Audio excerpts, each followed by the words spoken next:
Welcome back to my channel, you guys, or if you're new, welcome.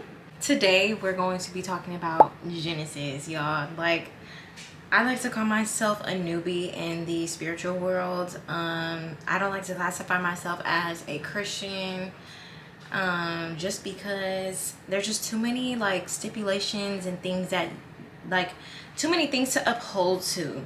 I feel like if you say spiritual, it's different. Like, my family grew up in Christianity, but even I still don't know what it means to fully be a Christian. So for me, I'm comfortable with calling myself spiritual because I am developing my relationship with God. Not only developing, but just like keeping him in the center of my life, just talking to him every day and doing things of that sort. So that's a little bit about like my background when it comes to like religion. Just know that I believe in God. I believe in, you know, his peace, his fruit of the spirit, the faith, the stories. I believe in all of that stuff. So yeah, I'm gonna get into talking about what are my thoughts on Genesis as a newbie who is reading the book for the first time. I started off reading Genesis, I don't remember what month, but it was in 2023 at the end of the year, and I made it to chapter 25, but then I just stopped reading the Bible. Like, we just have our moments where we go and then we don't, and so then I stopped. But then it's 2024 now. I picked up and finished. I began at like chapter 30 and I made it all the way to the end, which is chapter 50. So I'm just super proud of myself, and I just want to discuss what it meant to me and stuff like that. So let's talk about it. I made a lot of notes when I was going through the Bible because I want to make sure that I'm like comprehending, understanding. So like, first and foremost, to my knowledge, we talked about Adam and Eve, the fall happened, the fall of the garden. We talked about Abraham, Lot, Noah. He also happened definitely in between that time. Noah and his family. We also talked about Abraham's lineage. After that, everybody is related to each other at this point because, you know, this is the beginning of time. So Abraham, it went to his sons Ishmael, Isaac, then their sons Jacob, Esau, then it went to their sons, which is like 12 brothers, and then it ended off with Joseph. So that's like my little like background of what I remember. So let's just go through my notes real quick and see what we talked about in Genesis, which I made a lot of notes. So I made my first comment at Genesis 6 where it says, I will wipe the human race I have created from the face of earth. Yes, and I will destroy every living thing, all the people, the large animals, the small animals that scurry along the ground, and even the birds of the sky. I'm sorry I ever made them. So my first thought, I said, wow, I only lost because I thought God knows the plan for everyone's life, but he granted us free will, ... So honestly, to be very transparent with you guys, I don't understand a lot of why God did what he did in the beginning. I truly just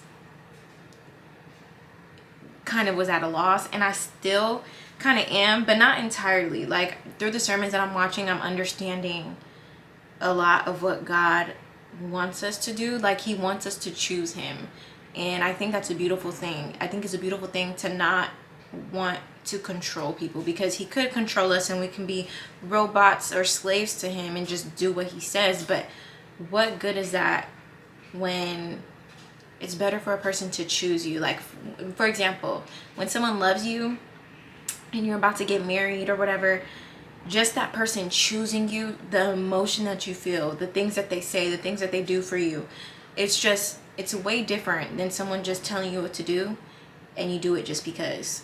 Like, that doesn't feel like anything, and sometimes that even feels like abuse. Like, do what I say as I say it. It's kind of like so that's like my spill on that. I was confused still a little bit, but I'm learning, understanding. So now we go to Genesis 8 where he says, and the Lord was pleased with the aroma of sacrifice and said to himself, I will never again curse the ground because of the human race, even though Everything they think or imagine is bent toward evil from childhood. I will never again destroy all living things. So then I commented, why do it? Did God do this out of emotion, or the punishment that he gave was too much to bear for the human race? Therefore humans became miserable. Like, I honestly, y'all, so I remember what I was talking about. Like, he gave us the punishment, you know, Eve, it was like childbirth would be very painful for us, and then the male is basically they're gonna have to work till they die kind of thing. Like, just have that stress of always trying to like scrap up for their family to provide. And honestly, I still feel like that's like the case for some men, and that's the case for some women. It's not always like that. So that was my thought there. Then my next comment is Genesis 17:7, chapter 17 verse 7. I will confirm my covenant with you and your descendants after you from the generation to generation. This is the everlasting covenant. I will always be your God and the God of your descendants after you. I learned in Genesis that not a lot of people believe in like the same God. It just made a few comments about how some people believe in multiple gods and stuff like that. So I just made a comment like, he will always be our God, and the children that we bear, he will be the God of everyone that's multiplied, literally. So I just wanted to make that comment. So I made a silly comment. This is Genesis chapter 18 verse 15. Sarah was afraid, so she denied it, saying, I didn't laugh, but the Lord said, no, you did laugh. And my comment was, Lord be coming for us. And I put some emojis with the little ooh, right? So it was funny because Sarah, Abraham's wife, or at the time I think it was Abram, or what? Sarai and Abram? Sarah and Abraham? Yeah, I don't know when their names changed, but so this was around the time when Sarah just gave up on thinking that she could have children because she was old. And God told Abraham, you will have a son around next time this year. And then Sarah like kind of laughed to herself and was like, how could a worn out woman like me have a baby at such an old age? And so God basically came for her like, did you just laugh? And she was like, no, like, because she was scared. And then he was like, but you did. And I was like, oh, I thought that was really funny. I thought it was funny because honestly, when I talk to God, I know me and him really be cackling. We're funny. We're funny, okay? So now we're going to Genesis chapter 18 verse 32. Finally, Abraham said, Lord, please don't be angry with me if I speak one more time. Suppose only 10 are found there. And the Lord replied, then I will not destroy it for the sake of the 10. So my comment was, the reassurance is such a sweet blessing. Like, it's really, I value reassurance as a person. Like, I really love that. And you know, when I'm really scared or like really fearful and like I just need to ask you one more time, 2, 3, 4, 5 more times. There's an instance where I believe this is a time where Abraham is trying to save his, is this his brother or his cousin? I think it's his brother. I can't exactly remember, but I believe Lot was somehow related to Abraham. And what I'm remembering is definitely that God was planning on destroying Sodom and Gomorrah just because of how like wicked and evil they were down there. Like, there was a lot of prostitution, a lot of like severe incest. Like, they already be doing incest, but it was like severe to where, you know, Lot's daughters had slept with him. They got him drunk and slept with him, and they became pregnant with his kids. So it was just like a lot going on. Okay, so Abraham needed like reassurance as far as like, okay, what if there are like 45 righteous people there? Are you gonna destroy the whole city even if there's 45 righteous people? And the Lord was like, no, I'll keep the 45 righteous people. And he was like, okay, let me ask for more, let me ask for more, let me ask for more, because you know, you gotta be specific when you speak to the Lord. So he just kept asking, and I thought it was really beautiful how God kept responding and letting him know that I will save the righteous people. Like, the city's getting destroyed no matter what you say, but I will save the righteous people, which I thought was really cute. I thought it was really nice. So I did a chapter summary of Genesis 20 to 21, and this is what I said. Abraham moves with his wife, but lies and says that it's his sister because he assumed it was a godless community and they would want her and kill him. The king was communicated with in a dream from God, letting it be known that Sarah is his wife and he must return her. He questioned Abraham's actions, but they all got it resolved. He did return Sarah, and Abraham prayed for him. The king told him to pick a place to live. When Sarah was taken, the women of Gerar became infertile as a result of taking a married woman. But once returned, they became fertile again. The king also gives Abraham 1,000 pieces of silver in front of his kingdom so that he can clear his reputation and have peace. So Abraham is living in Philistine with the king, and the king came over to make sure that Abraham is loyal to him because he sees that God does a lot of work for him as far as blessing him. Abraham agreed that he's loyal to him as a king is loyal. And then he proceeded to bring up an issue where the king's servants forcefully took water from Abraham's servants. And the king said this is the first time he's heard of that. So Abraham proceeds to give him goat, sheep, and cattle as a form of a peace treaty. So basically that's like just a summary of what I kind of registered from Genesis chapter 20 to 21, I believe. But if there's anything that I took from it, I would say reading it now, it's definitely like when it came to Abraham lying to the king, like I get it to a certain extent, but it's kind of like assumption is actually, to me, it's not a good thing to assume. I kind of would have just asked, but you know, when you're going into land that you're a tourist, you kind of don't know what you can do. But that's why, to me, it's kind of like I would just ask, and then from there try to figure out, like, is it okay for me to do X, Y, and Z? But you know, I don't, to each his own. I don't really know. But I did like how there was like a lot of communication when things were unclear. So I kind of learned a lot about that.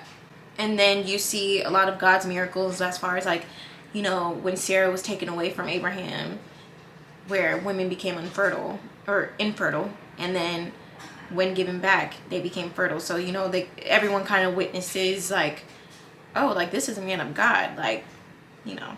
So I like that. There's a part where God was testing Abraham's faith.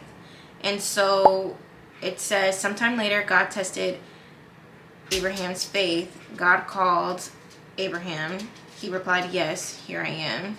And he said, take your son, your only son Isaac, whom you love so much, and go to the land of Moriah. Go and sacrifice him as a burnt offering on one of the mountains, which I will show you. So then Abraham gets up early and he grabs his son. He grabbed a knife and a wire. He proceeded to tell his son that they were going to do a burnt offering, but usually that's taking place with the sheep. Isaac asked about the sheep, and Abraham said the Lord will provide it. And that was a lie. So an angel calls on to Abraham right before he's getting ready to do the sacrifice, letting him know, we know that you really fear God because you almost killed your son. But you did as God told you. So because of that, God blessed him. Like, I don't know how you can bless someone more than a blessing, but in that way, he got blessed. For real. Like, I think that's a crazy test. Like, if I got tested to that, I would literally be in tears. I would not be able to control myself. So God gives his I'm a strong soldier, but I don't know about that strong. God gives his test to the strongest soldiers. I don't know if that's really me, like in that, maybe in that time, maybe. But right now, oh Lord, I don't know. But I do admire is willing to do it, for real. I do. So y'all, I'm gonna try and do this a little bit quicker because my camera likes to turn off automatically when it gets hot. So excuse me if I'm speaking real fast. So now we're at Genesis chapter 26 verse 16. It says, finally Abimelech that's the king, I don't know, ordered Isaac to leave the country, go somewhere else. He said, for you have become too powerful for us. So I identified like that's jealousy. Like there was jealousy back then. Later on in the verse 31, it says, early the next morning they each took a solemn oath not to interfere with each other.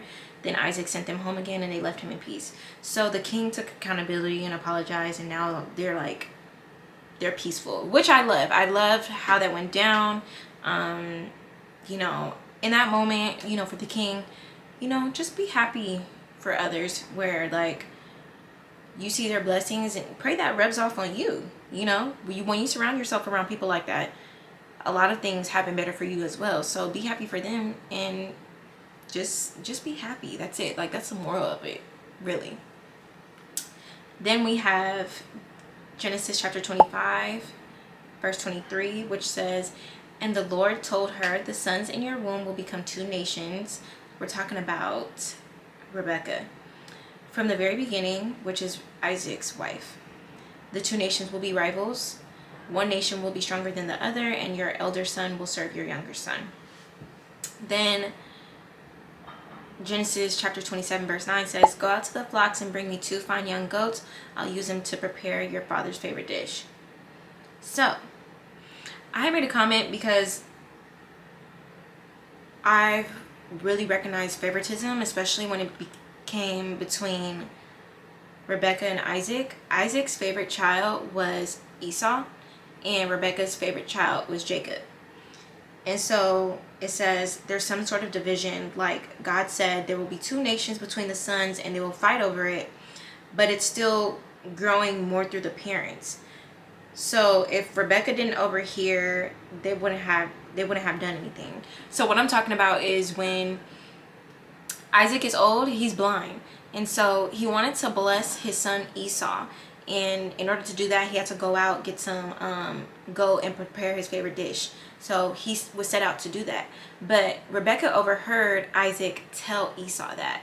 So Rebecca was like, nah, I'm gonna have Jacob get blessed. So she told Jacob to go get like goat from that was nearby. So she made the dish. She even like dressed him with Esau's clothes so he can smell like outside, because Esau was like a hunter, a skilled hunter. And Esau was also very hairy. So she would like strategically thought like, even if you touch me, I'll have clothes on. So you won't be able to feel if I'm hairy or not. But so in that sense, Isaac was like questioning, is this Esau, a bunch of times, and Jacob followed through with the lie, and he tricked his father and received Esau's blessing. So I was like, why would you do that as a parent? Like, what? And just as a parent, like, I don't understand. That's something I don't understand, like the favoritism in the Bible. I don't get it, and I don't know if I will.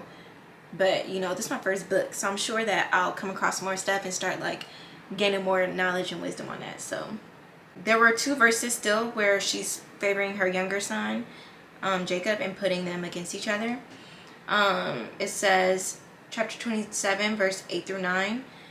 Now my son, listen to me, do exactly as I tell you. Go out to the flocks and bring me 2 fine young goats. I'll use them to prepare your father's favorite dish. And then we have verse 42 through 45. But Rebecca heard about Esau's plans, so she sent for Jacob and told him, listen, Esau is consoling himself by plotting to kill you. So listen carefully, my son. Get ready and flee to my brother Laban in Haran. Stay there with him until your brother cools off. When he calms down and forgets what you have done to him, I will send for you to come back. Why should I lose both of you in one day? Okay, so this was exactly what I was talking about. And then summing it up, when he received the blessing, Esau was like, after our dad dies, I'm going to kill you, because you know he was really upset. So then Rebecca's still looking out for Jacob. Obviously you don't want your son to die, but you know, as a mother, let's pay attention to where your actions play part. Like camera's about to die again. Hold on. Okay, y'all, gotta keep talking fast. Chapter Genesis 27 verse 35. But Isaac said, your brother was here and he tricked me. He has taken away your blessing. Genesis chapter 29 verse 25. But when Jacob woke up in the morning, it was Leah. What have you done to me? Jacob raged at Laban. I worked 7 years for Rachel. Why have you tricked me? So Jacob was tricked through his uncle Laban. He wanted to marry his cousin, which is Laban's daughter, Rachel. She's a second child. She's the younger one. But the older sister, Leah, she was not married. So in their tradition, the older sister gets married first. So he had agreed for Jacob to marry Rachel, but like when it was time to get married, he ended up sleeping with Leah. And I'm thinking to myself, like, you know, back in Bible times, you know, in that time, how you not know who you slept with? Can't you see them? So that's the only thing I'm like, you know, not really, because they were saying like it's dark. I don't know how they had intercourse back in the day. I don't know what they did, but I don't know. What was her hair texture different? Who knows? I don't know. But yeah, I thought that was interesting. But the whole thing I was underlining was that karma, things that you do to other people may happen to you. More than likely, more times than not, it will happen to you. Jacob tricked his brother, tricked his father, and therefore your own uncle also tricked you. So now moving forward to Genesis chapter 29 verse 34 to 35. She became pregnant a third time and gave birth to another son. Surely this time my husband will feel affection for me, since I have given him 3 sons. Once again Leah became pregnant and gave birth to another son. She named him Judah. Now I will praise the Lord. And she stopped having children. So Leah ended up, you know, marrying Abraham by default, kind of, you know, how it was set up, how I just explained. And so usually like when you sleep with someone, you're already married. So that was his wife. That wasn't really his choice, but it happened. So Leah was very fertile. Rachel, however, her sister, was not.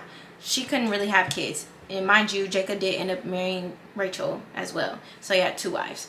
And they were sisters, which I also thought was really interesting. But Jacob was in love with Rachel. Like, they described her as a beauty in the Bible. They described Leah as no sparkle in her eye. And I was like, damn, like that. So she thought, like, you know, since she could reproduce so many kids for him, that he would love her. And so I said, as women, we think we can be loved off of what we can provide sometimes, and it can still never be enough. In reality, we need to understand what we feel, which is she, as the woman, is not loved by her husband, period. Like, he didn't ask for it. It just happened. So, yeah. And then, okay, so now I'm going to fast forward to this part, Genesis chapter 38, verse 9 through 10. But Onan was not willing to have a child who would not be his own heir. So whenever he had intercourse with his brother's wife, he spilled the semen on the ground. This prevented her from having a child who would belong to his brother. But the Lord considered it evil for Onan to deny a child to his dead brother. So the Lord took Onan's life too. So quickly, because my camera's dying again. So I questioned this. I literally said, why is it deemed as evil for him not to produce an heir of his own? And so I had to call up my girl Kira, because she be reading the Bible thoroughly. So I'm sure she had a little bit more wisdom than I did. So she had brought it to my attention. Like, she was like, as you read Genesis, you have to understand how God is trying to build up a lineage that is being led up to Jesus. And I was like, ooh, that answer pretty much summed it all for me. But she was saying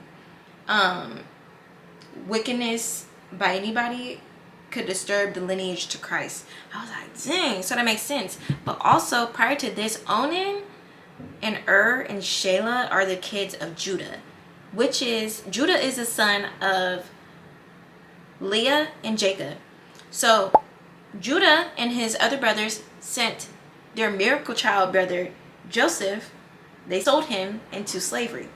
So that's huge. You sold your brother and you went back and lied to your father and said he got eaten by wolves. So then when she was explaining, like, that's a lineage, oh god, the camera's dying, I was saying, so this means God is actually giving the brothers grace while still giving consequences for what they did. Joseph's dream told him the future, that he will rule over them and they'll bow down to him. That was jealousy. And later down the line, the brothers will do it. Sorry, y'all. Battery's about to die. Camera keep overheating. So I'm trying to sum up the video now. But I think where I last left off was